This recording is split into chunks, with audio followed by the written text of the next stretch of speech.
Nabi, siapa yang punya anak perempuan 2 orang, dia didik dan menjadi perempuan yang salehah, maka ibu bapaknya langsung masuk surga. Punya anak perempuan ku tidak mudah. Itu kok ganjarannya berat, nanti surga kalau bisa mendidiknya dengan baik. Banyak sekarang terjadi itu, Pak. Ya. Wanita-wanita yang begitu mudahnya pindah agama hanya persoalan ya menikah dengan orang-orang tertentu yang dirasakan akan menjamin hidupnya. Harusnya mati ibunya,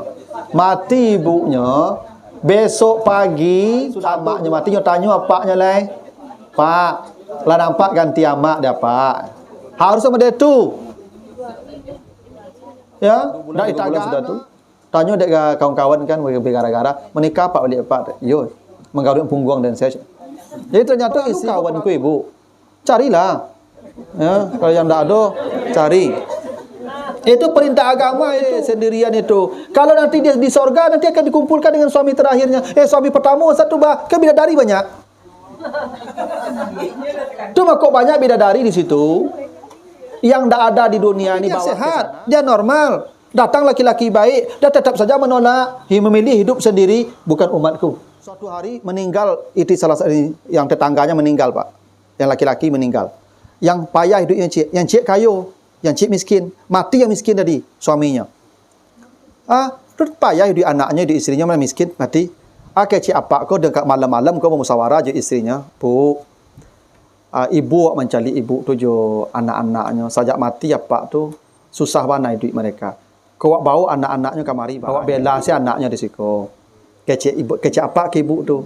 Ke cik ibu tu onde Pak, awak ampek Pak. Ambu ampek ku sudah payah mah ben, Pak tambah lu ampek lah. Ku ibu bawa saya induk kamari baanya. Oh cik jadi je Pak ada langsung. Menikah ibu, dinikahi je Pak tadi.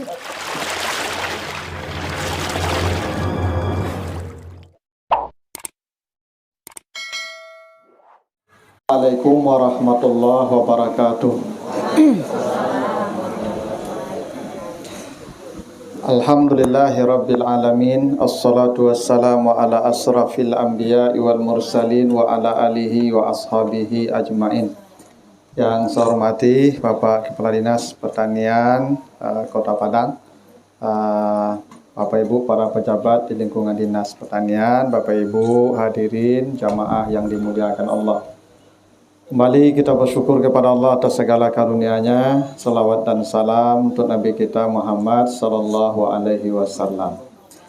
Bapak Ibu yang saya muliakan, pagi ini kita akan membahas surat Al-Ahqaf, ya, surat 46 ayat yang ke-15, ya, surat Al-Ahqaf, ya, ayat yang ke-15. Kita baca ayatnya.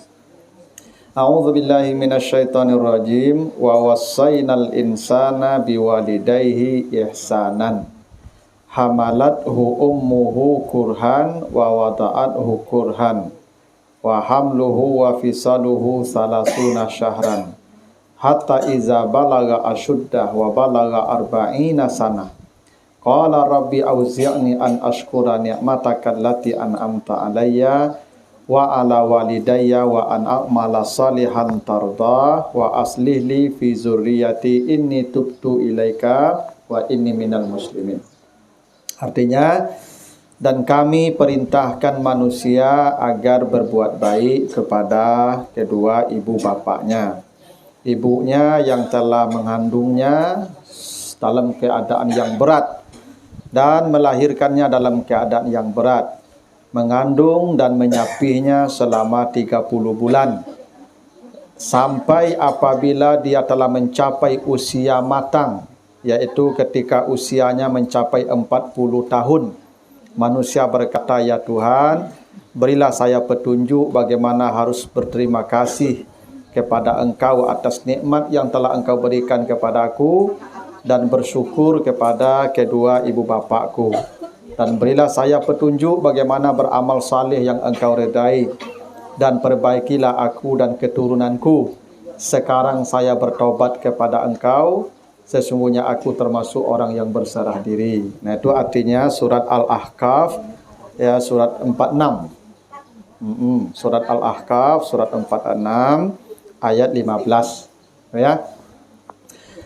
Jadi ayat ini pada prinsipnya ya salah satu dari sekian ayat yang memerintahkan kita agar berbuat baik, berbakti kepada kedua orang tua, dan apa yang terjadi saat usia manusia masuk 40 tahun. Jadi usia matang kita ni Bapak Ibu, kalau kata Allah kalau sudah masuk 40 tahun. Jadi kalau hampir 10 tahun itu andun jo matang lah itu tak jadi orang itu Pak. Ya nyo bate jadi orang ku hampir 10 tahun Pak. Kalau hampir 10 tahun tak jadi orang lah Pak. Itu tak jadi itu. Ya dah, hanya manusia itu sempurna jadi manusia itu kata Allah 40 tahun. Itu maka orang kalau hampir 10 tahun ku lah bijak, mengecek lah hati-hati. Ya, bicara dipilih-pilih. Itu 40 tahun tu biasanya tu. Tapi kalau dah 40 tahun mengecek sumarang ni Bapak Ibu ndak melatui saya ndak ada tantu dia pikiran kecek ke lah. Itu alun orang lah tu. Dan ndak jadi orang lah tu Pak. Kalau hampir 10 tahun gitu. Ndak yo bijak lah gitu. Makanya Nabi tu diangkat jadi rasul umur 40 tahun kan? Makanya jadi pemimpin itu ya standarnya 40 tahun tu. Karena 40 tahun itu sudah bijak. Pak Kadis sampai 10 Pak. Pak Kadis umur bara jadi pejabat Pak Kadis. Umur 45. Nah ya standar itu 45 ada. Jadi yang kalau sampai 10 jangan promosi kalau Pak Kadis, biarlah dulu. Nanti setelah 40 baru promosikan Pak. Kecuali yang memang betul-betul punya kemampuan bagus sekali Pak ya. Tapi rata-rata walaupun kemampuan dia bagus, tapi emosionalnya belum. Ya bijaknya belum. Orang emosionalnya matang, bijaknya itu umur 40 rata-rata Bapak. Coba perhatikan orang kalau sampai 10 tu nya mulai hati-hati. Kehati-hatian itu namanya bijaksana. Begitulah Allah sebut dalam Al-Qur'an itu, ya umur 40 manusia baru matang, baru sadar banyak kebaikan-kebaikan yang harus dia lakukan. Nah, kita akan bahas satu-satu pesan ayat ini. Pertama kata Allah, kami perintahkan manusia agar berbakti kepada kedua ibu bapaknya. Itu satu poin ya. Nah, perintah Allah berbakti ini Bapak Ibu, itu tidak kata amarna. Allah tidak mengatakan ya wa amarnal insan. Ya kami perintahkan manusia berbuat baik pada ibu bapaknya. Tidak, tapi wawasaina. Wasaina itu dari kata wasa. Dari kata wasa itu ada kata wasiat. Kalau menyebut kata wasiat, apa yang ibu bapak pahami? Pesan menjelang mati. Ya nak. Ya, wasiat itu baru disebut wasiat kalau menjelang mati, Pak. Kalau belum sakarat, belum menghadapi fase mati, tidak wasiat namanya itu. Ya. Wasiat itu ketika kematian sudah datang. Ada terasa, tak kalamu rasanya lah sasak. Baru nak besok kalau bapak meninggal, tolong tanah yang ini wakafkan ke masjid ya. Itu namanya wasiat. Nah, nanti kalau bapak meninggal, tolong ya jaga silaturahim dengan keluarga ayah. Itu hukumnya wajib tuh Pak Ibu. Dan wasiat itu biasanya membekas di hati kita. Jadi biasanya Pak Ibu apa yang diucapkan orang tua kita menjelang mati itu lamu tekanannya nak. Itu sifat wasiat. Jadi wasiat itu satu pesan khusus di waktu khusus oleh orang khusus kepada orang khusus. Itu kira-kira biasa bahasa wasiat tuh Pak. Jadi wasiat itu pesannya khusus, waktunya khusus, penerimanya khusus, pemberinya khusus. Waktunya menjelang mati. Materinya hal yang sangat penting. Penerimanya keluarga dekat. Pemberinya orang yang menjelang mati. Jadi wasiat ini beda dengan perintah-perintah lain. Selama ini banyak orang kasih perintah kepada kita tapi lupa saja kita perintah dia. Kenapa? Dia tidak wasiat.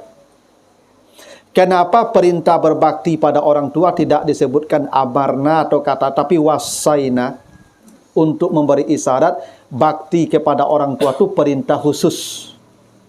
Lebih spesial dari perintah salat, puasa, zakat, haji. Kan banyak perintah Allah tu Ibu. Ya. Tapi perintah berbakti pada orang tua ni khusus perintahnya. Seakan-akan sama seperti orang yang akan mati tadi tu.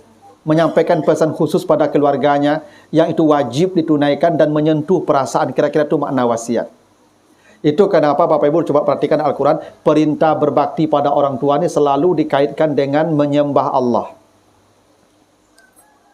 beribadah. Kenapa dikaitkan dengan ibadah kepada Allah, bakti pada orang tua ni? Seakan-akan Allah ingin mengatakan sehebat apapun ibadahmu, kalau tidak ada baktimu pada orang tuamu, ibadahmu tidak akan ada gunanya. Itu pesan sederhananya, Pak. Kenapa perintah ibadah selalu dikaitkan dengan bakti pada orang tua? Itu kenapa digunakan wassa.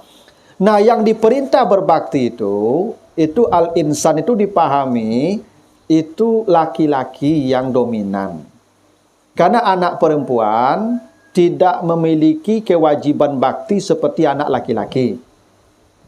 Anak perempuan berbaktinya sampai dia menikah saja.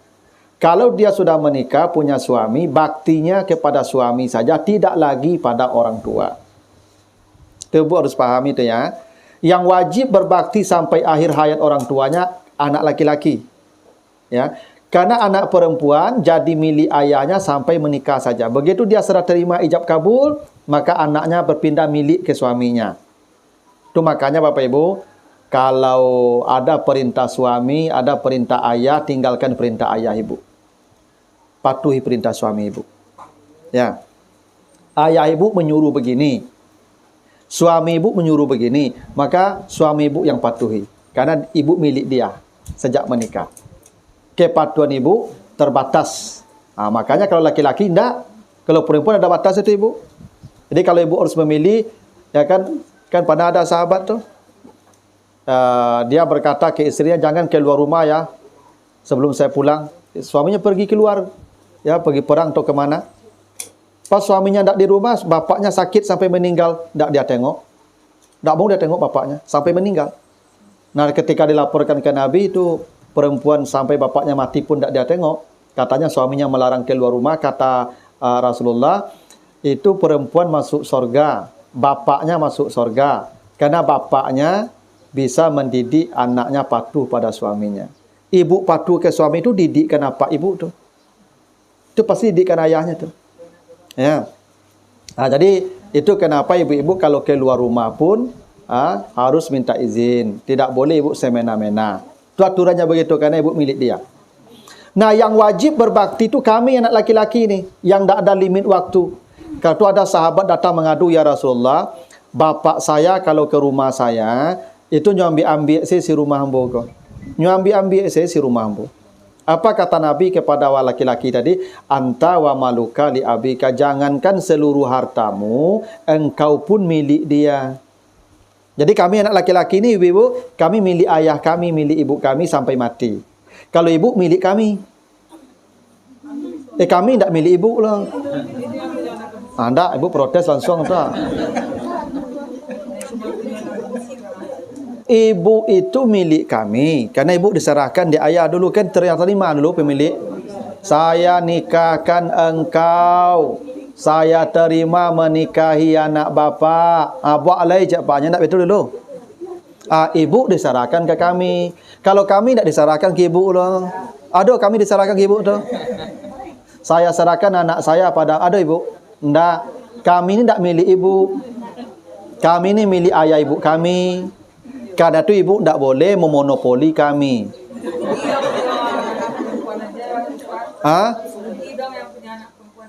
Tidak rugi. Kalau dia didik anak perempuannya patuh ke suaminya, kata Nabi, ibunya langsung ke surga. Apa ruginya? Langsung ibu ke surga. Begitu kata Nabi. Bila seorang perempuan, seorang wanita, seorang laki-laki punya anak perempuan dua dia punya anak perempuan. Lalu dia didik sampai menjadi anak yang patuh pada suaminya.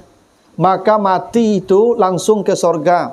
Sahabat bertanya, kok ciek bah Rasulullah walaupun satu? Hebat punya anak perempuan ni ibu. Makanya tugas ibu ya ke suami. Kalau kami, ibu, orang tua kami. Jadi kami tidak bisa ibu. Ya, ibu apa namanya itu, bu kakuk sadonya tidak bisa ibu. Yo jangan ibu, yo ATM apa ibu sita kan tidak boleh. Sampai apa minta beli minyak lagi ke ibu mana-mana pakai itu. Enggak boleh itu ibu. Kami ini kalau tidak berbakti pada ayah ibu kami sampai mati, kami bermasalah di akhirat nanti. Kalau kami bermasalah, ibu ikut bermasalah. Kenapa? Ibu masuk surga dipanggil dengan nama kami nanti. Kalau kami berbakti pada ibu kami, surga kami paling tinggi. Ibu ikut surga kami. Karena kata Allah, yauma nad'u kulla unasin bi imamihim, semua orang dipanggil masuk surga dengan imamnya. Ibu, kami imam ibu. Kami masuk surga Firdaus, ibu ikut ke surga kami. Makanya sebenarnya ibu-ibu ini harus mendorong suaminya berbakti pada orang tuanya. Harusnya. Iko ndak nyopreso dompet apa aku sebentar aku seruk ATM nya cari dalam tu bagai. Keterlaluan ibu-ibu kau. Hah? Endah ke orang tuanya, ibu dorong. Ibu dorong memberi. Karena itu kewajiban dia. Kalau ibu, kewajiban ibu tidak ada ke orang tua. Orang tua ibu, saudara laki-laki ibu pula. Yang wajib, makanya ibu, yang wajib merawat orang tua ni sampai mati anak laki-lakinya. Makanya mohon maaf nih, kalau ibu misalnya mertua ibu dibawanya di anak dik suami ibu ke rumah ibu, nyorawat mertua ibu tu orang tua, ibu harus bersyukur. Cuman dawat di Minang ko pak, ndak betul loh. Orang gaib ko yo anak perusi. Ya ndak? Dan orang tua ko lebih nyaman tinggal yo anak perusi daripada anak laki-laki. Bakok nyaman yo anak laki-laki pada yo anak perusi daripada yo anak laki-laki. Karena minantu jo ko mengambuk setiap hari. Itu masalahnya. Kalau ibu mintu ibu di rumah ibu sekelamu, ibu mengambuk saya tu makok dak nyaman mintu ibu di rumah lah. Makok nyampai ke anak perusinya. Padahal anak perusi dak wajib ke ibunya lah, ke bapaknya lah, yang wajib tu kami ni anak laki-laki ni. Makanya apa saya pesankan ni apa. Apa kau dak kata rawat orang gaib apa, bayu yo jo adik yo kakak di kampung kalau lima, nen wajib merawat apa jamaah ambo dia. Cuma ambo dik sibuk. Kini kalian rawat di kampung ni, bara biayanya yo biaya kalian bertanggung. Betul pak anak laki-laki kau. Kau dak tahu mau tahu jo orang gaib lo pak. Yalah santiang saya wak jo orang rumah risiko. Ibu kirim biaya. Bara kebutuhannya per bulan, bara yang merawatnya per bulan. Kau nak bawa kemari? Itu aturannya begitu tu pak. Karena kewajiban anak laki-laki. Ya toh, jangan apa takut orang rumah apa. Tak boleh. Orang rumah tu nak ditakuti lah. Ya toh, ibu-ibu ko yo citu lo kadang-kadang. Ya kan?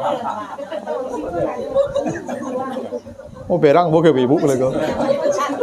Nah, jadi yang wajib berbakti itu anak laki-laki, anak perempuan berbakti juga. Cuman tuntutannya tidak seperti anak laki-laki. Karena kami ini milik mereka sampai mati. Tu maka kau ada mintu ibu datang ke rumah tu nyambil TV, nyambil kulkas, you punya inyo tu. You punya inyo tu mah, pada dia ajalah. Ya tu, jangan berang ni ibu lah. Kan ada mintu macam tu tu. Tiba ke rumah awak nyambil saya sadonya. Ada mintu macam tu.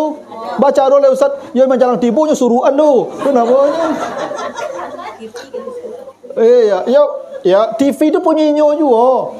Untung di TV nyo ambil makon yang balik TV nyo bawa pulang tu. Kawan ngai bu. Ya tu. Iyo ko anaknya bawa pulang ke mangai bu, tukang Bali tu bawa pulang le. Lah sekolah mapai pulang le mang sekolah je nya tu. Abi ibu tu mah. Ya tu. Nah, jadi yang berbakti tu anak laki-laki. Ibu beruntunglah ibu, tak dibebani dosa ibu kalau ibu tak berbakti ke orang tua ibu, tak ada beban dosa tu ibu. Yang beban dosa ni kita-kita ni pak. Ya. Tu perlu apa ingat tu baku anak laki-laki itu milik mereka sampai mati tu. Makanya ibu tak boleh monopoli. Jadi ya Allah wajibkan tu. Ibadahnya tak akan diterima Allah tu. Kalau bakti pada orang tuanya tak ada. Dan bakti pada orang tua tu pakai bi walidai, bi. Bukan wawasainal insan walida. Bi tu maknanya ilsak bismillah, menempel artinya tu. Ya, bi tu maknanya menempel, menyatu, dekat, to be tu. Makanya Bapak Ibu, kita dengan orang tua tu walaupun badan jauh, tapi hati, perasaan, emosi tetap dekat. Itu makanya perintah Allah di surat Al-Isra ayat 24. Kata Allah, waqfid lahuma waqfid lahuma janahaz zulli minar rahmah. Kita ini Pak anak laki-laki diumpamakan Allah seperti seekor burung. Kata Allah, rendahkan sayapmu kepada mereka. Rendahkan sayap itu apa artinya Pak? Turun. Rendahkan sayap. Jangan tabang tinggi saja Rui. Ada orang kok Pak, itu sajak menikah nak pulang-pulang ya Pak. Lalapi saja. Itu rendahkan sayapmu. Kita harus menempel, mendekat.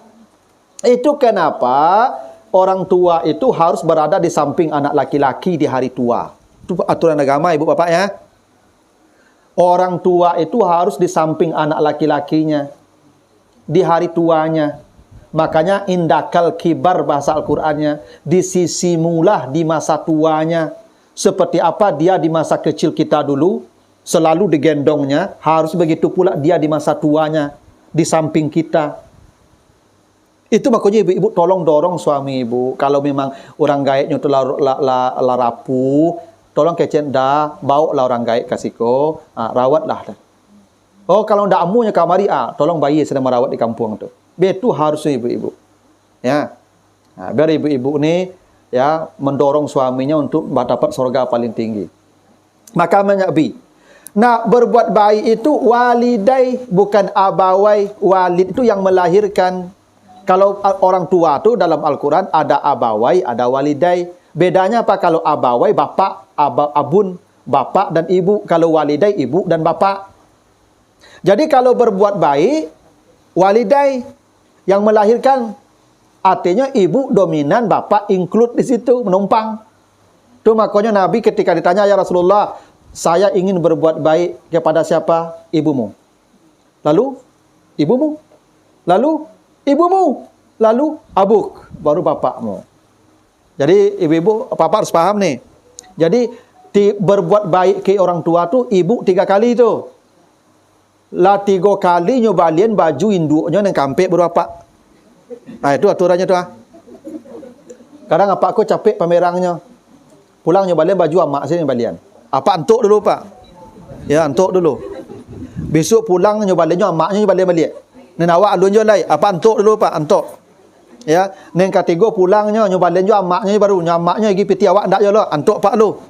Nen kampek baru apa boleh bertanya dan bilo. Iyalah 3 kali, udah 3 kali amak angkuan ada lalu lai. Itu Pak.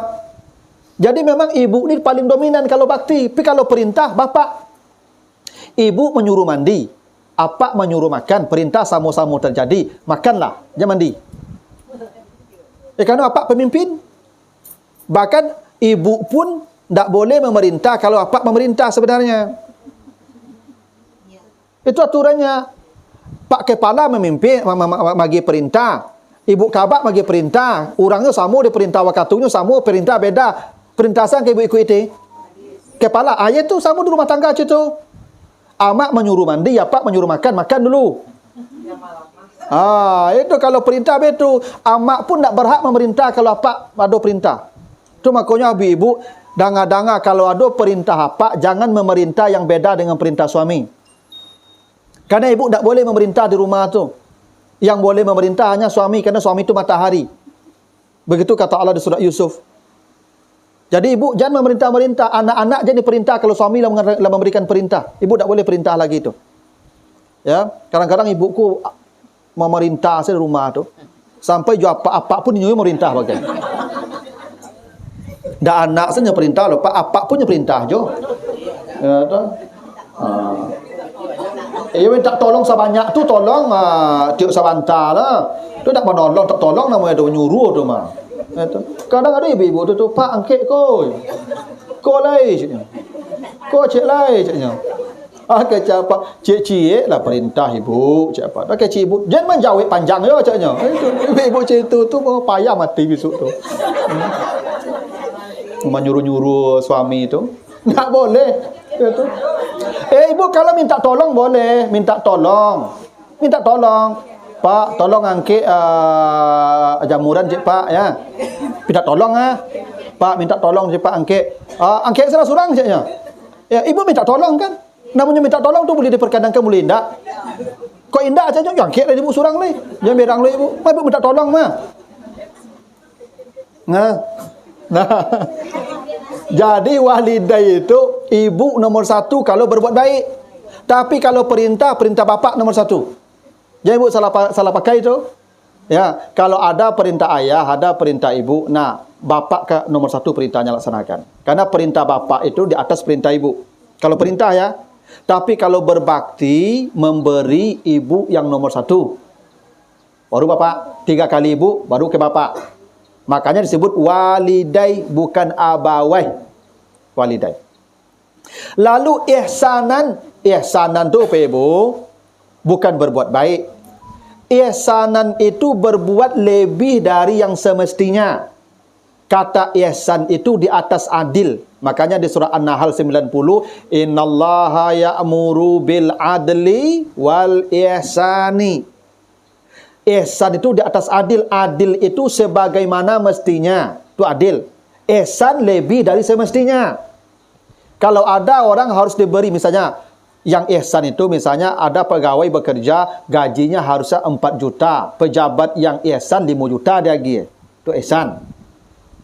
Kalau mengambil sesuatu harusnya diambil 5. Jadinya diambil 3. Itu namanya ihsan. Memberi lebih banyak, mengambil lebih sedikit, itu ihsan. Lebih dari semestinya. Kalau adil, proporsional sebagaimana mestinya. Kalau ihsan, lebih dari mestinya. Apa kalau ditinju orang, kata Allah, tinjunya iza akabtum fa'aqibu bimisli ma uqibtum. Kalau kau ditampar orang, tampar pula dia sekeras dia menamparmu. Boleh? Al-Quran suruh tu. Ayat itu. Ya di An-Nahl itu. Ya. Bila kamu ditampar orang, fa'aqibu bimisli ma uqibtum, tampar pula dia sekeras dia menamparmu. Allah suruh tu, tangga gigi wak, tangga lu giginya. Ya itu Pak. Kau nak bergiginya, cari yang lain yang bisa tangga. Tapi ada ihsan. Ihsan tu bi'idfa billati hiya ahsan. Kalau dia memukulmu, jangan dibalas. Aginya piti 100.000 untuk makan siang. Itu ihsan. Itu ihsan. Kalau Pak Kadis dicemarkan nama baik beliau oleh staf, maka staf tu kalau dipindahkan tu adil namanya tu. Tapi kalau yang ihsan diangkat, dimutasikan ke jabatan lebih tinggi, itu baru ihsan namanya tu. Jadi ihsan tu berbuat lebih dari semestinya. Allah perintahkan kita berbakti pada orang tua, ihsan. Apa maknanya itu? Kita mesti berbuat kepada orang tua kita lebih dari yang mereka perbuat pada kita. Siapa di antara kita yang bisa berbuat lebih baik pada orang tua kita dari mereka berbuat baik pada kita? Tak satu pun. Tak satu pun. Mereka waktu dulu kita kecil, damam mawa nyo tak laluk sama malam lah tu Pak. Nyo gendong sampai pagi tu mah. Kini orang gaya sakit lah tak gendong dah Pak. Harusnya wak gendong lo sampai pagi tu Pak Ibu. Harusnya begitu. Masa Allah Bapak Ibu ya. Andai ayat ini dihisap kita nanti di akhirat Pak, semua kita berkundur ke neraka tu Pak. Kenapa? Tak ada kita yang ihsan Pak. Tak ada. Padahal perintah Allah ihsan. Lebih baik dari yang mereka perbuat untukmu. Dulu mereka nak beli baju, asal beli baju. Ya nak? Kini nak beli baju, nyolong beli baju lah itu. Andai itu ayat ini nanti menjadi alat penghisap kita di akhirat, neraka semua kita tiba. Karena tidak ada di antara kita yang bisa berbuat lebih dari orang tua kita pada kita. Beruntung Allah ni Maha Rahman, tahu Allah kemampuan kita Pak. Allah tunjukkan cara bagaimana ihsan. Ternyata cara ihsan ke orang tua itu bukan membikinkan rumah mewah, bukan membelikan baju mewah, bukan membelikan kendaraan mewah. Nanti baca di Al-Isra 24. Bagaimana cara ihsan kepada orang tua, kata Allah. Katakan sajalah, kata Allah. Rabbil firli wali walidayya warhamhuma kama rabbayani shaghira. Cukup itu. Masya Allah Bapak Ibu ya. Kita diperintahkan ihsan. Tidak membuatkan rumah mewah untuk orang tua kita. Tidak. Dibuat rumah mewah itu beko menyesuainya tu. Pernah ada Bapak Ibu di area Sikoko, anaknya karajo di Jepang. Tak pulang-pulang anak itu. sekian tahun kan kerja di Jepang ku payah pulang ke ibu kan orang ketat sekali aturan di situ tuh. Piti banyak nyubuh lama nyapaknya rumah dak tanggung kadangnya 2 lantai ibu. Orang kayak 2 si rumahnya. Enggak mati apaknya ku sudah tuh ibu. Amaknya ku dak taluk muni rumah tuh. So kadang antar rumah takui rumah tuh. Sehingga menumpang je orang tinggal. Dak menyusul rumah kadang tu ente. Dak itu bakti kurang gaik loh ibu. Kata Allah ni doakan dia, ya Allah ampuni mereka, rahmati mereka seperti mereka merahmati kami. Nanti bapak ibunya, ibu bapak ada hadis sahih. Kata Nabi begini, innallaha la yarfa'u darajatal abdi fil jannati yaumal qiyamati. Ada nanti orang diangkat ke surga paling tinggi. Surganya paling tinggi Pak Ibu. Amalnya sedikit, surganya paling mewah. Dia bertanya, ya Rabb anna li hadza, ya Tuhan ini surga saya kok sehebat ini. Bagaimana caranya nih? Malu saya punya surga seperti ini. Apa jawaban Allah? Haza bistighfari waladikalaka. Ini karena anakmu rajin yang memintakan ampun dulu tuh. Anakmu rajin berdoa Rabbi firli wali walidayya warhamhuma kama rabbayani saghira. Sekarang surgamu saya angkat ke surga paling tinggi. Ndak hebat tadi itu Pak ihsan tuh. Sampai orang tua kita nanti di surga malu kepada kita. Amalnya sedikit, surganya paling tinggi berkat doa kita tadi. Rabbi firli wali walidayya tadi. Maka Bapak Ibu, tidak akan mungkin Bapak Ibu membalas jasa mereka kalau dengan materi. Kalau dengan perhatian. Satu-satunya cara itu doa tadi itu. Bapak Ibu jangan pernah ini ditinggal doa ini. Kadang-kadang awak Bapak Ibu, setiap salat doakan. Hanya itu caranya kita selamat dari hisab ayat ini. Doakan. Rabbi firli wali walidayya warhamhuma kama rabbayani. Itu kan susah loh Bapak Ibu. Susah itu. Ya. Kadang apa-apa aku sudah assalamualaikum tabang saya langsung. Ya, doa dulu Pak. Tuh minimal doanya tuh. Nah ini cara ihsan. Tidakkah mungkin ihsan itu melakukan lebih baik dari mereka untuk mereka tuh Ibu? Tidak mungkin. Tapi doa salah satunya. Lalu kata Allah, hamalathu ummuhu kurhan. Ibunya telah hamil mengandungnya dalam keadaan yang berat. Kurhan itu Pak Ibu, itu sama dengan perang. Itu makanya Bapak Ibu kalau baca nanti di surah Al-Baqarah ayat 216, kutiba alaikumul qitalu wa huwa kurhun lakum. Perang itu sama dengan kurhun juga. Kurhun itu sesuatu yang dibenci, makruh. Hamil itu tidak ada yang suka Pak. Kami ini tidak ada yang suka hamil laki-laki ini Pak. Dan dua bapak yang taluk hamil. Tak taluk ya Pak. Hamil tu Pak karajo paling barik ibu-ibu yang taluknya tu. Bok kami ko ndak kuat hamil, kami ko lamahnya. Kami ko lamahnya ibu, ibu kuat. Maka ibu terakhir diciptakan Tuhan. Kalau kami ko lamahnya, tu maka acuk sakit. Maka mati cepet tu. Ya tu. Ibu kuat tu, maka ibu bisa hamil. Hamil tu tak mudah loh tu ibu. Ya. Maka katalah kurhan sama jo parang hamil tu. Ya. Begitu juga wawadaan ukuran dia melahirkan berat. Melahirkan tu kata, ini para ahli PB ya. Melahirkan tu sakitnya sama dengan 37 kali patahan tulang. Dipatahkan tulang kita ni Ibu, 37 kali sakit melahirkan tu Pak. Maka kita ni tak akan kuat melahirkan bapak-bapak. Tu. Maka kalau ibu-ibu kau kecek Nabi, kalau salah keraju ibu kau, karena masuknya hamil melahirkan anak awak. Apa akan sayang kinyo balik tu? Kok sempat keraju ibu kok salah karena masuknya hamil melahirkan tu Pak. Tidak? Ya kadang-kadang ya apa-apa kau emosi capek ibu kan. Itu masa yang paling berat bagi perempuan kata Allah. Hamil melahirkan tu beratnya masalah sama jo parang. Tu maka kalau mati lah ibu hamil melahirkan tu surga langsung sahid ndak? Karena ketika ibu melahirkan tu dosa ibu rontok sadonya tu. Dek sakit yang ibu tanggung tu, dosa ibu digugurkan sado itu. Tu maka ibu-ibu acuk-acuk lah hamil melahirkan. Semakin acuk ibu semakin banyak dosa ibu di kaki itu. Cayolah kamu. Ya tentu ni muda-muda lah tua-tua kau aja lah. Yang muda-muda lah, agak acuk-acuk lah hamil melahirkan. Itu banyak dosanya digugurkan tu. Ya tahu. Setiap kali melahirkan tu itu kalau mati ibu sahid tu. Surga langsung tu. Karena melahirkan hamil tu kurhan. Sama je parang tadi. Barik kerajonya. Tak mudah lah ibu. Tak kata luk ke kami lah. Tu mak ibu yang dipilih tu. Ya. Jangan kau jangan anggap remeh ibu-ibu kau pak. Jangan dianggap ibu kau lama pak, lebih kuat dari awak tu. Cuma ninyo dek Malaysia tangkal jawabnya pak. Ya, ibu kau kuat kau. Ya nak. Kalau awak pak dah mesti seketik kan langsung menggolek nak. Ibu kau lai taluk tagak jo kerajo ya pak. Ya nak. Nak kami tak tolong kayaknya lo tu. Ya kalau taluk jo tagak jo kerajo le tu mak. Tapi kalau tak taluk lo tagak apa tu golek tu. Ya kan? Dan tak kami tak rawat dah lo tu. Kalau apa anda dah mesti seketik flu je golek tu mak. Ba apa? Ya nak. Penyakit apa-apa macam tu. Ya, manjo. Ya kan? Kalau ibu nak kado itu makanya ibu kalau sakit suami ibu tak boleh pakai masjid. Ya tu. Karena apa tu bekonya banyak kandaknya kalau sakit. Ya, dan harus capek kok terlambat ibunya berang. Ya nak.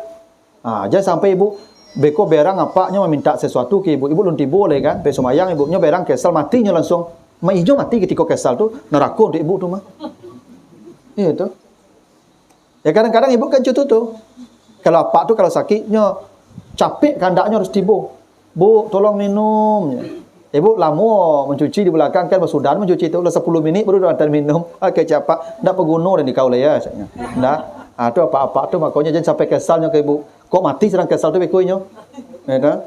Makok jago apa tu kalau sakitnya aja sampai sembahyang ibu ke saja. Sampai apa tu sihat jago tu sampai painya. Lalu kata Allah wa hamluhu wa fisaluhu salasuna syahran. Istrimu, ibumu ya telah hamil menyusukan selama 30 bulan. Ini Ibu ya. Jadi kata Allah wanita ni hamil dan menyusukan totalnya 30 bulan. Di Al-Baqarah 233 ada penjelasan khusus. Wal walidatu yurdi'na auladahunna haulaini kamilaini. Para perempuan wajib menyusukan anaknya 2 tahun. Jadi anak ni disusukan 2 tahun. Ibu-ibu yang makan rajo kah? Ya. Ibu kalau tak menyusukan anak ibu berdosa ibu Ya. Ada ibu-ibu kau nyopara susunya pagi tu. Nyataan ditabuang langsung ke kulkas. Atau anak jitu menyusu sampai sore. Berdosa ibu tu mah. Perintah Allah begitu. Perempuan wajib menyusukan, tak magi susu lu ibu, beda tu Menyusukan, yang namanya menyusu tu bibirnya ke puting susu ibu. Kata Allah, haulaini kamilaini 2 tahun. Ya. Kalau tak buat anak ibu kemari. Siko susukan. Buat tampik khusus di siko. Ya, sewa orang menjaganya sama lama ibu kerajo. Pada ibu nyetuntut di akhirat besok anak ibu. Bebe tu aturan agama ibu ya. Kau ibu yang makan rajo kau Oh yang terlanjur pak, anak lah kadang-kadang imbaunya. Yang tak suruh menyusu lah, kadang tu suruh menyusu tu. Imbaunya kecien kenya, dulu ama dek makan rajo, dek sibuk pagi-pagi pulang malam membantu apa makan rajo, lu apa bagi gaji seketeknya dek cukup tu belanja sama-sama lah. Pas ama makan rajo Dulu ndak tersusun kalian 2 tahun ya amanah. Tolong halalkan ya. Jangan tuti amal di akhirat besok nak. Ndak selamat ibu tu mah. Iyalah. Itu kewajiban ibu. Hak dia. Sekarang ibu dah tunaikan hak dia. Dituntut ibu di akhirat. Ibu yang tolong ibu yang muda-muda ni kah? Tolong ibu bawa anak ibu kemari. Kalau ndak di rumah ibu pulang pergi menyusukan sebentar. Pi tu anak saja. Tu lama lo pulang mereka. Ya kan?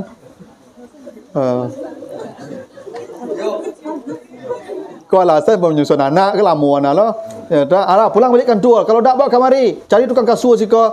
Aturan agama betul kan ibu suruh rumah, tak suruh kerajo lah. Kini ibu kalau memilih berkerajo harus ada tanggungjawab, tak boleh kurang. Ini tak boleh kurang lah. Termasuk ke suami bagai, tak boleh kurang. Kalau ibu misalnya dapat calling jam 10 tu ya pulang lalu. Maka pernah bersabar kan, kalau dia ibu-ibu minta izin jam 10 Pak Kadis lagi izin Pak Kadis. Ya dah. Itu tak ada calling tu. Ya dah. Memang betul aturannya tak boleh hak-hak yang lain tu kurang dengan bekerja ni. Ibu dah disuruh bekerja di rumah. Nah, ibu yang menyusukan 2 tahun. Perintah Al-Quran itu. Tak boleh kurang kecuali air susu ibu berhenti sebelum 2 tahun. Tu apa boleh buat? Ini ibu berhenti kerana ibu dia sibuk. Ibu hentikan menyusu anak ibu. Bahaya ibu. Ya. Anak kau namu minum susu bantu tu, susu bantu salah leh. Dah usah susukan leh. Tak boleh dia ibu. 2 tahun. Kalau menyusukan 2 tahun, tadi kata Allah menyusukan dan hamil berapa bulan? 30 bulan. Berarti sisanya berapa bulan tu? Dari 2 tahun tadi 6 bulan. Maka dari situlah dipahami hamil yang paling minim 6 bulan. Kalau ada sebelum 6 bulan sudah lahir, masalah tu. Kecelakaan tu. Ini ayatnya nih. Hamil minimal 6 bulan. Kalau belum cukup 6 bulan sudah lahir, pasti ada sesuatu. Tong salah. Tanggal baranya menikah. Tanggal bara lahir anaknya. Cukup dah 6 bulan. Kau dah cukup 6 bulan lah, antuk salah lagi. Tanda ada masalah tu. Karena katalah hamil melahirkan itu, menyusukan itu, totalnya 30 bulan. Lalu kata Allah, sampai manusia telah mencapai usia matang 40 tahun. Kalau sampai 40 tahun, kata Allah, itu balagha asuddah, itulah matang tu. Jadi apa-apa yang sampai 10 tahun, kau lah masak kau. Apa yang terjadi ketika 40 tahun usianya? 1, manusia berdoa, ya Tuhan, tunjuki saya bagaimana bersyukur kepadamu dan kepada orang tua saya. Masya Allah, ternyata manusia ini baru ingat orang tuanya kalau sampai 10 tahun, Pak. Sabalu sampai 10 tahun, batande saya baru. Ya, sampai 10 tahun baru takana orang gaib. Jadi kalau ada anak-anak bujang marenge saya orang gaib baru Pak Ibu, memang jalur manusia nih. Ya. Tapi kalau sampai 10 tahun ndak yo takana orang gaib tu lama lapeh nama itu mah. Ndak itu Pak. Umur sampai 10 tahun kok kita ingat jasa orang tua kita. Itu batas kita mengingat jasa mereka. Karena kalau mulai sampai 10 kok Pak, inyo latakana bariknya jadi orang gaib. Lah sadar barik jadi orang tua. Anak lah mulai balik, nak perangainya lah banyak, biayanya lah gadang. Ya awak lah mulai settle. Baru awak sadar betul orang tua ambo-kambo dulu. Kan kalau mulai sampai 10 anak dah SMP tu. Anak lebih balik tu Pak Ibu. Tu masa-masa berat punya anak tu mah, masa-masa anak puber tu. Ya nak? Ketika tu kita ingat jasa orang tua kita. Ketika tu manusia berkata, ya Tuhan, beri saya hidayah bagaimana saya beramal saleh yang Engkau redai.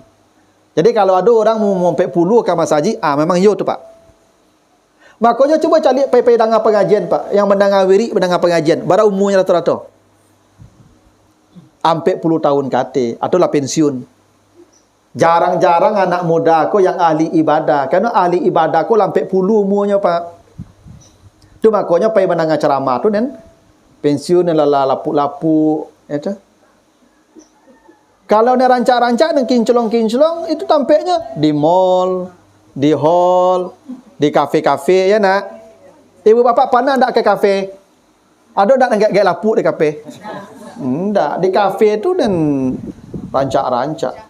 Ni bakilik-bakilik. Di mall tu ya ni rancak-rancak ni bumbun parfum. Karena mereka ke mall tu dapat belanja lah, menjual tampang. Makanya pai tagak-tagak se kamol tu. Ya nak. Makanya pai kamol tu pai wangi-wangi Pak, parfum wangi. Nen pai ke masjid dan bawa balsam, betul? Peresker, ya kan, minyak angin, betul? Memang begitu. Karena umur sampai 10 kok baru manusia giat beramal saleh. Cobalah ibu bapak jujur. Bapak ibu rajin khatam Quran umur bara. Lah dah 30. Yang one day one juz kapan? Ya setelah dah sampai 10. Ya, jadi wajar itu Pak Ibu. Kalau manusia sadar umur 40, memang begitu kata Allah ya, 40 tahun. Dan ketika itu dia berdoa, wa asli li fi zurriyati ya Tuhan, jadikan saya saleh dan anak cucu saya. Dan sekarang saya bertobat kepadamu. Jadi masa tobat itu Pak Ibu 40 tahun. Kalau 40 tahun tak juga bertobat, maka selesailah tu Pak. Tak ada lagi tu Pak. Inilah yang terjadi usia 40 tahun. Itu kenapa tadi usia sampai 10 tu Pak Ibu itulah matang jadi manusia. Kalau jadi pejabat lah pantas tu. Kalau jadi pemimpin lah cocok tu. Ya, kalau dia bicara lah rapi pembicaranya tu. Lah teratur tu, lah hati-hati tu. 40 tahun. Dia sudah mulai memikirkan kesalehan dirinya, keturunannya, keluarganya, dan lingkungannya. Itu ciri orang yang sudah matang, umur 40 tahun. Nah, inilah Bapak Ibu ya, pesan di surat Al-Ahqaf ayat yang ke-15.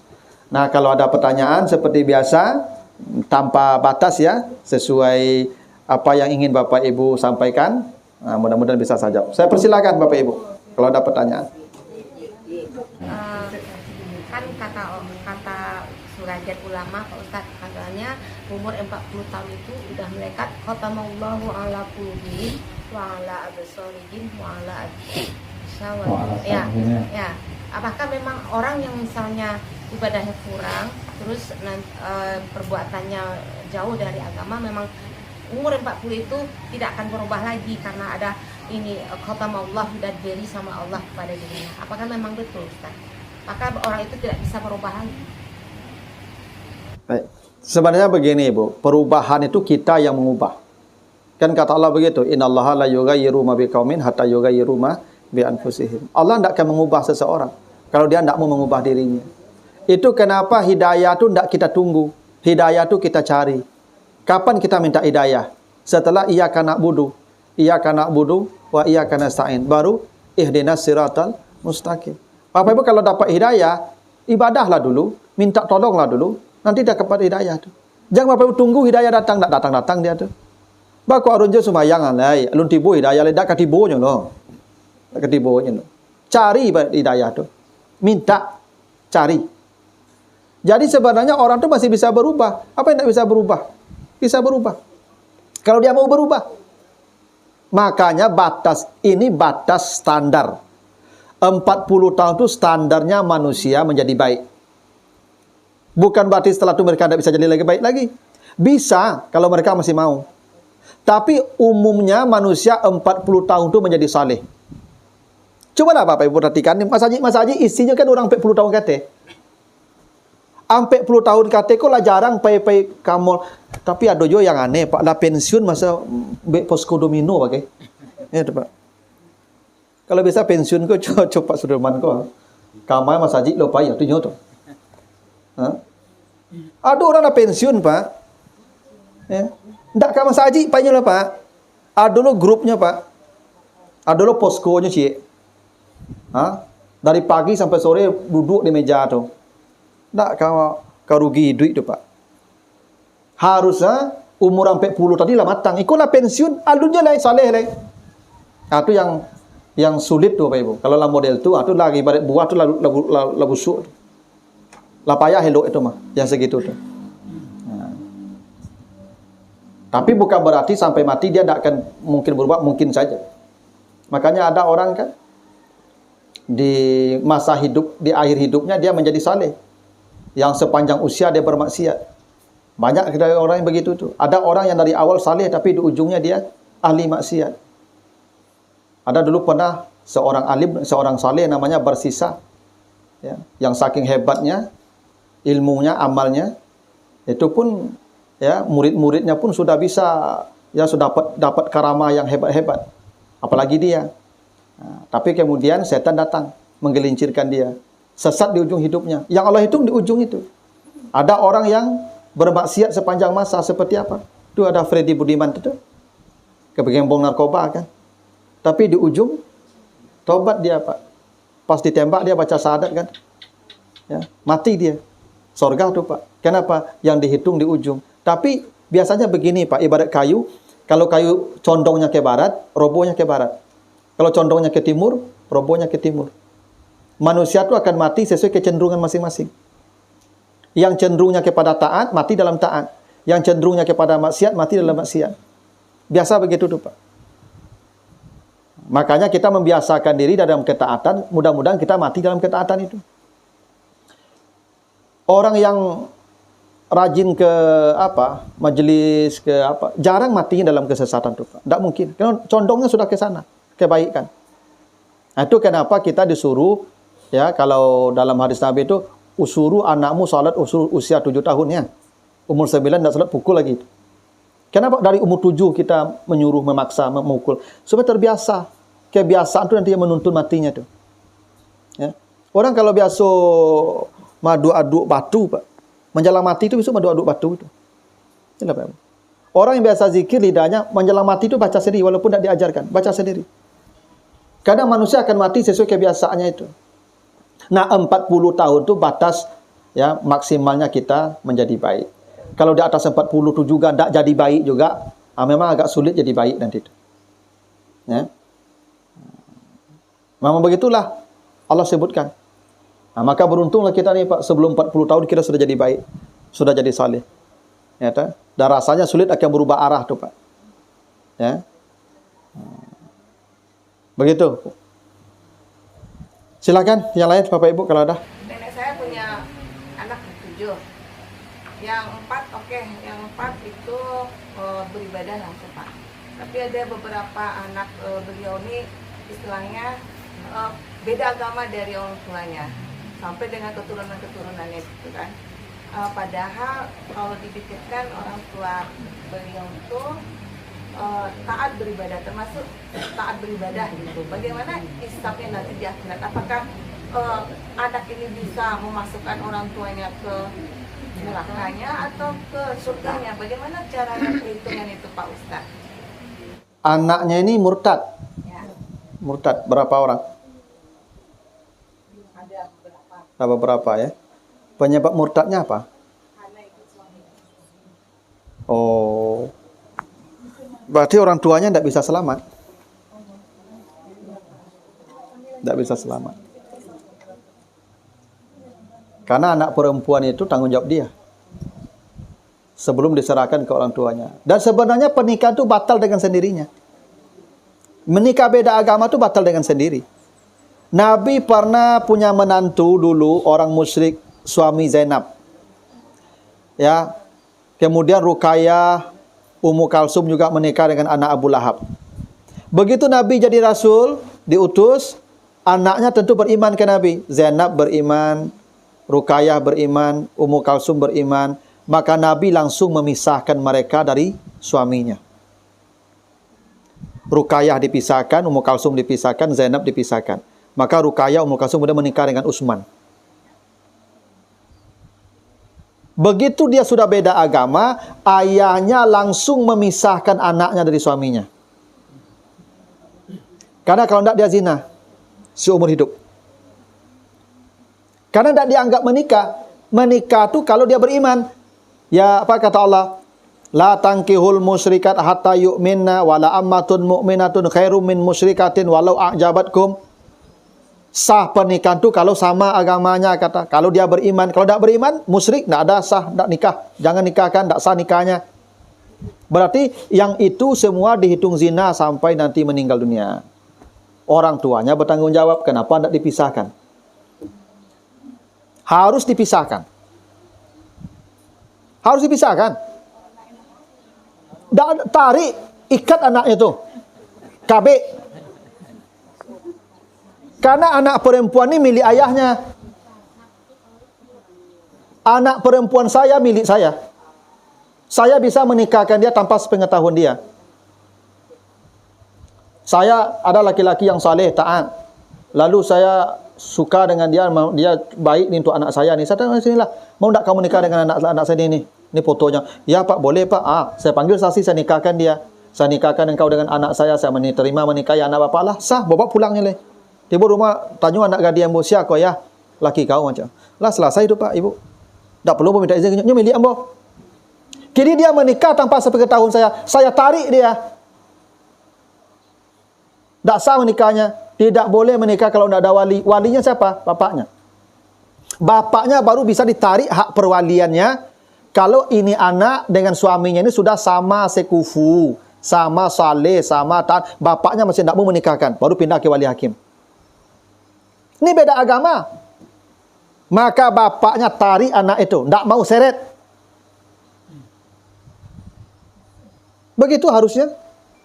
Kalau tidak, ya susah di akhirat selamat nanti itu. Ya, caranya bagaimana? Suruh bercerai sekarang. Tinggalkan. Yang bertobat. Yang lalu bertobat. Tarik dia sekarang. Keluar.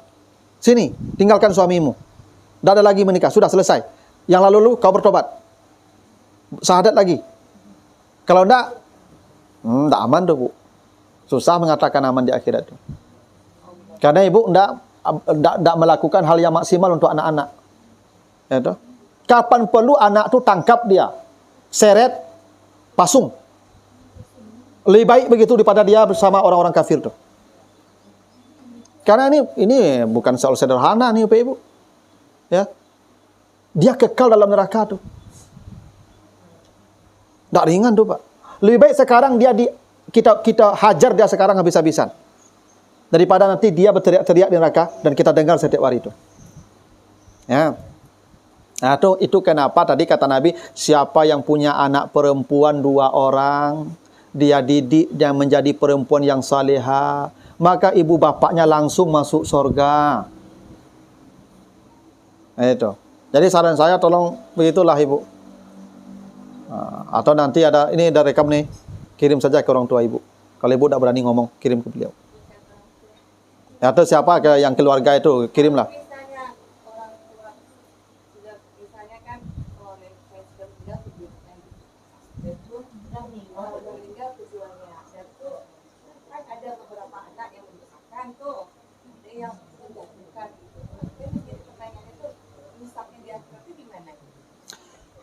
Ya, kalau hisab di akhirat nanti kan Tuhan yang punya wewenang ibu ya. Tapi secara hitung-hitungannya susah mengatakan selamat.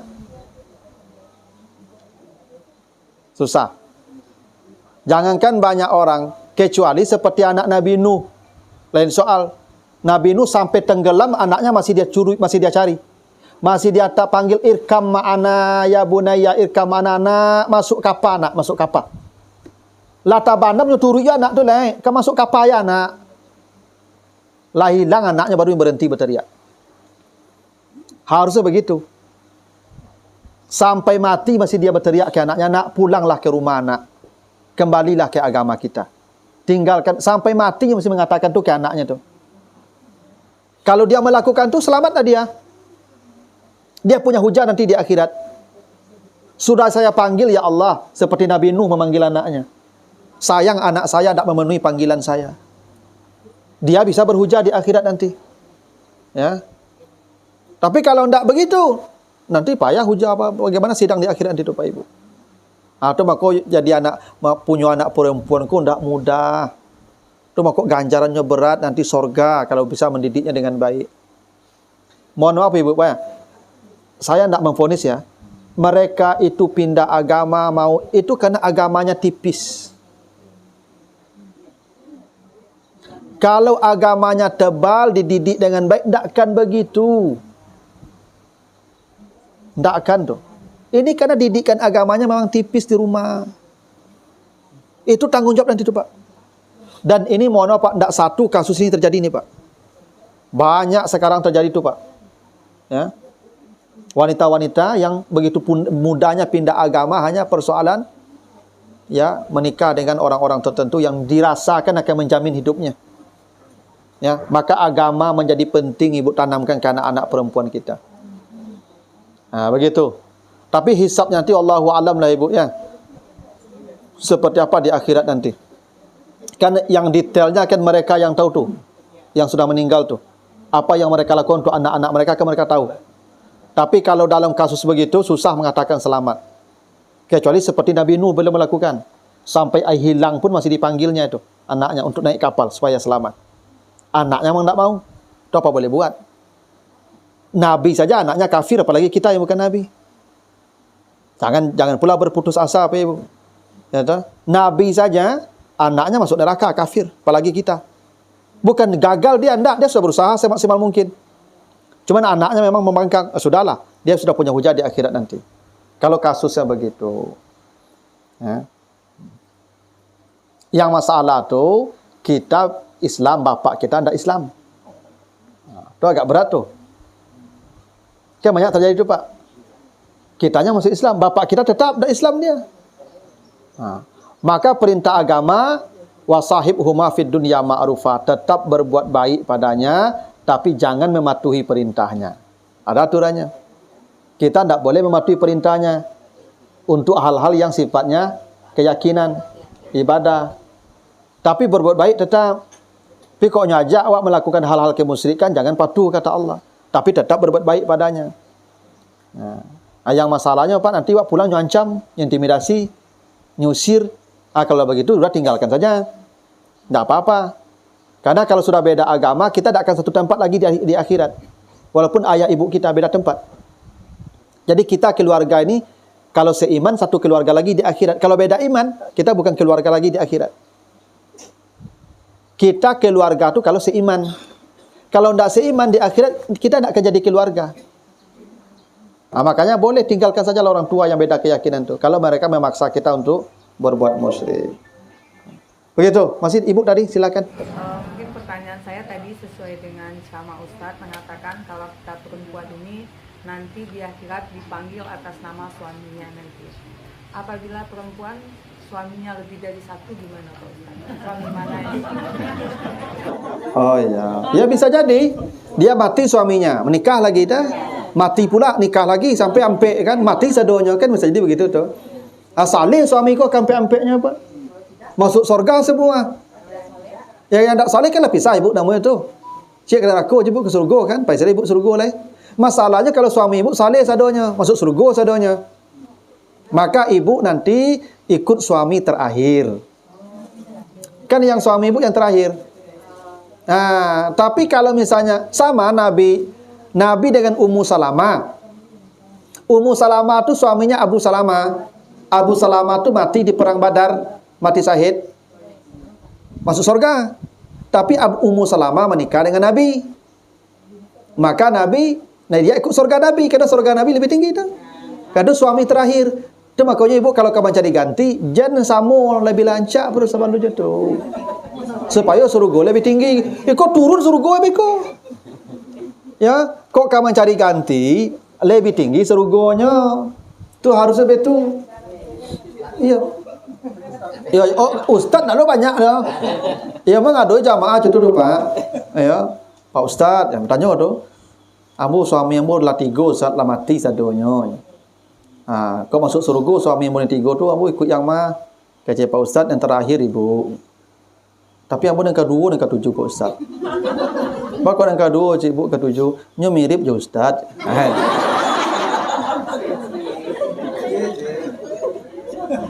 Ibu kok raja gombel lagi rasanya. Ya. Kalau ibu mau ganti tidak apa-apa, gantilah. Memang harus diganti itu. Ya, tapi gantinya yang lebih saleh, yang lebih baik supaya surganya lebih tinggi. Memang begitu tuh, Bu. Memang kata Nabi itu kan ada 3 yang tidak boleh kita abaikan, kita tunda. 1 salat kalau sudah datang waktunya. 2 jenazah kalau sudah jelas matinya. 3 janda atau duda kalau sudah menampak yang cocok untuknya. Jadi janda dan duda itu memang tidak boleh lama-lama. Segera carikan pasangannya. Itu tugas Pak Kadis tu. Aduh dawak ke Pak Kadis. Carianlah Pak Kadis. Bukan mirip Pak Kadis saja.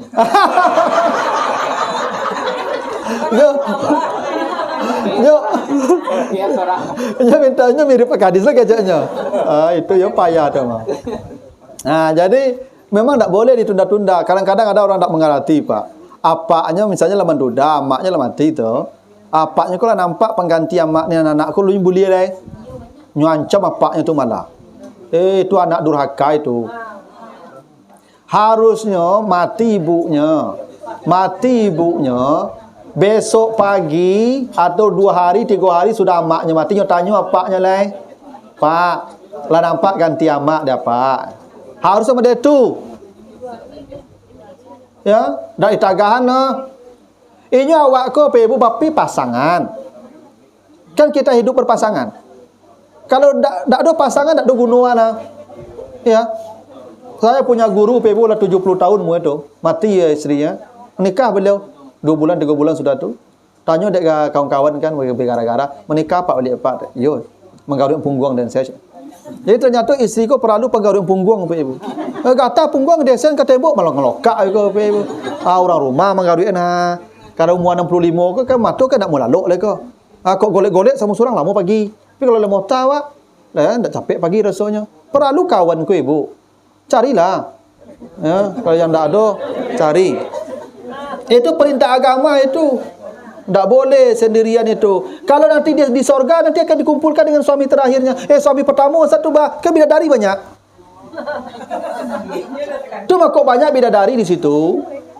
Yang tak ada di dunia ini bawa ke sana, di sana disediakan Allah banyak. Satu orang minimal 70. Tu paling saketik tu mah. Itulah yang paling malang di surga tu mah. 70 orang rumahnya. Awak ciek tu ketu saja. Ya, sampai mati ikut 70 apa? Bara banyak tu Pak. Tu yang paling saketik tapi tu mah 70 tu. Jadi je rusul ibu lah. Pokoknya sama mati apa tukar. Sama mati apa tukar.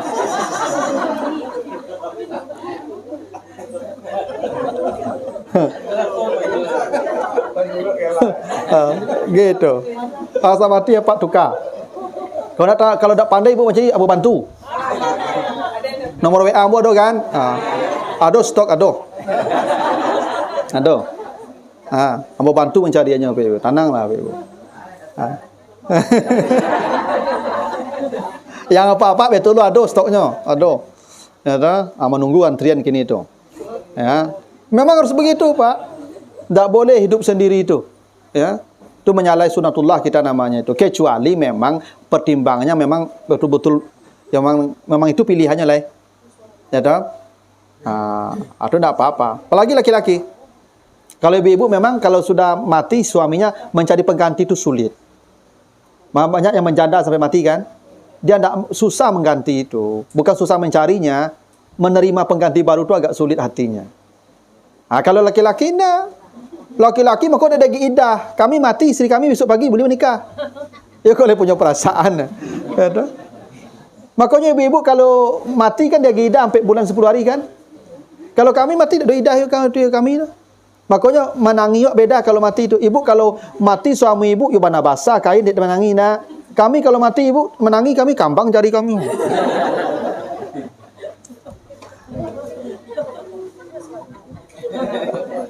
Tanyalah Pak Kadis kena jaya. Gitu. Yang mengecek dan Nio mirip Pak Kadis tu dia lihat saya ni mirip Pak Ustaz tak Nio ya. Begitulah Pak Ibu ya. Silakan Pak. Silakan. Di dalam keluarga kita Pak, dalam kampung banyak laki-laki masuk buat Jawa. Bantu anak Nio je padusi tu Pak.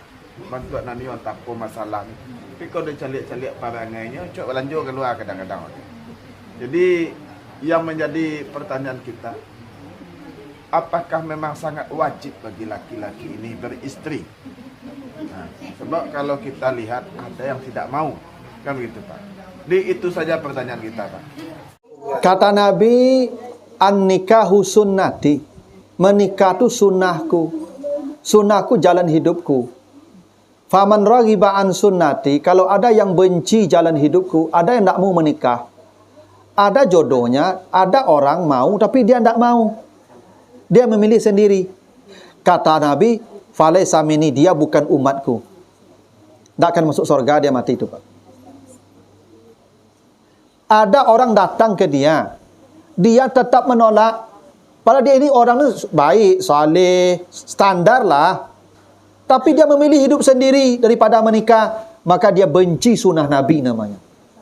Yang benci Nabi, Bapak Masya Allah, itu Ummu Salamah, itu umurnya lelaki 60 tahun menikah dengan Nabi, perempuan.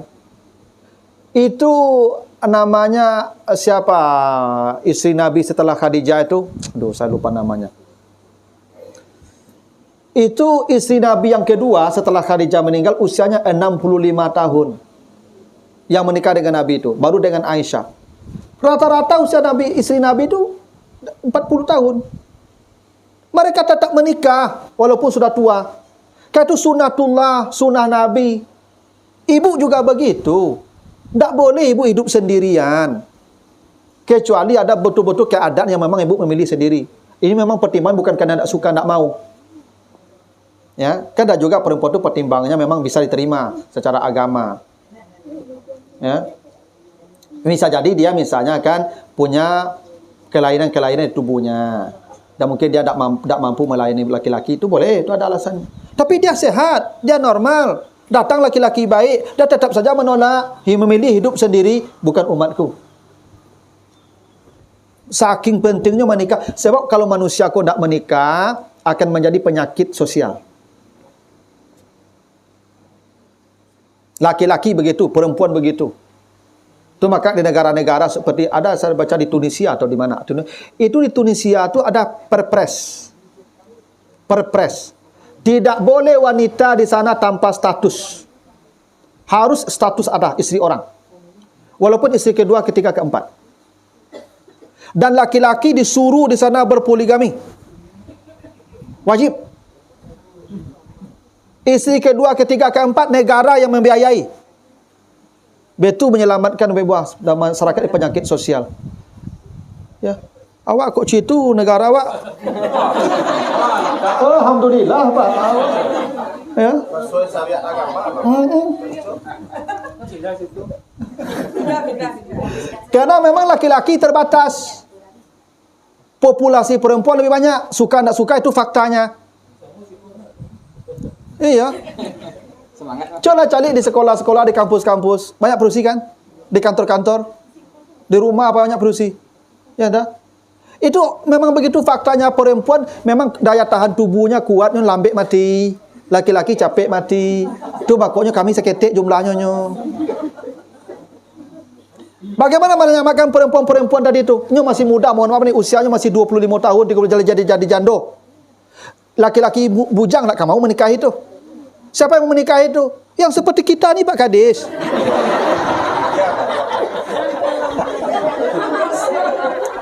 Maka ibu doronglah kami nih. Kuado jando-jando, laki-laki ibu. Dorong suami ibu. Pak. Tu cek lai Pak ya. Selamatkanlah ya. Ibu monopoli, tak bisa macam itu. Ada pernah kejadian itu benar-benar nyata. Aku cerita dari jamaah Pak Ibu ya. Di Medan kejadiannya Ibu. Jadi ada dua keluarga bertetangga, seperti bersaudara. Anaknya sama ampek, sama gadang, anakku akrab, akur coba dusana. Suatu hari meninggal, itu salah satu yang tetangganya meninggal Pak. Yang laki-laki meninggal. Yang payah hidupnya cik, yang cik kayo, yang cik miskin, mati yang miskin tadi suaminya.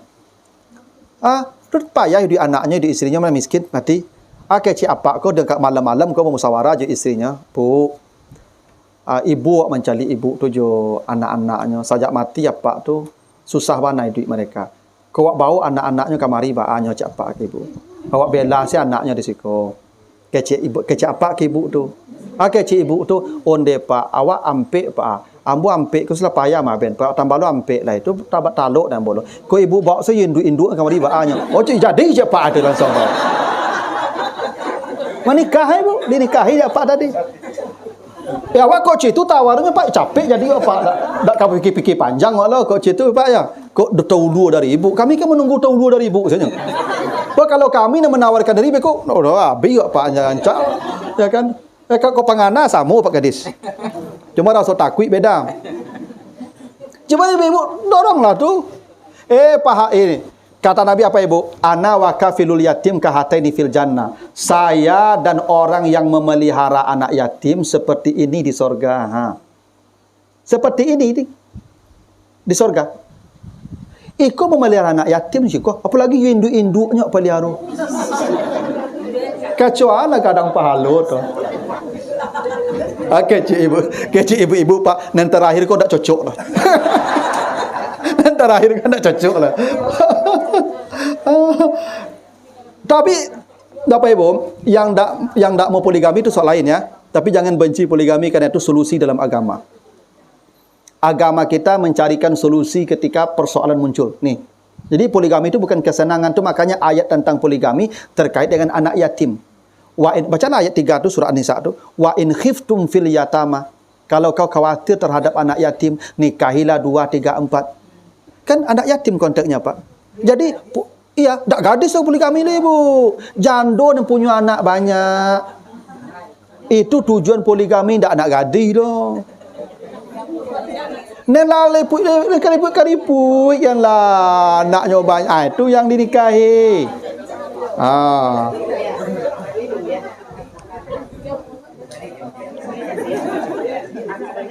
Dak ni bakilik pak cari poligami lah. Dan itu umur 50, 55, anaknya banyak-banyak, aduh nikah itu. Okey, cak papa kalau betul kan menambah beban saya mau Ustaz. Ya memang beban pernikahan poligami itu kan. Dak kesenangan lah, nambah beban. Pokoknya kafilul yatim namanya, menanggung anak yatim tu. Nah, begitulah ibu-ibu. Ya. Mudah-mudahan ada ibu-ibu pulang beko langsung ya, langsung. Ya. Ambo mengecek modeko kan dia orang rumah ambo dak ada risiko Pak. Ya. Mudah-mudahan nyodanga beko Pak Ibu. Gitu Pak. Ya. Kok lolos ambo kita kapak gadis beko. Nah betul lah Bapak Ibu ya. Mudah-mudahan ada manfaatnya. Lebih kurang mohon maaf. Subhanakallahumma wa bihamdika, asyhadu an la ilaha illa anta, astaghfiruka wa atubu ilaika. Wassalamualaikum warahmatullahi wabarakatuh.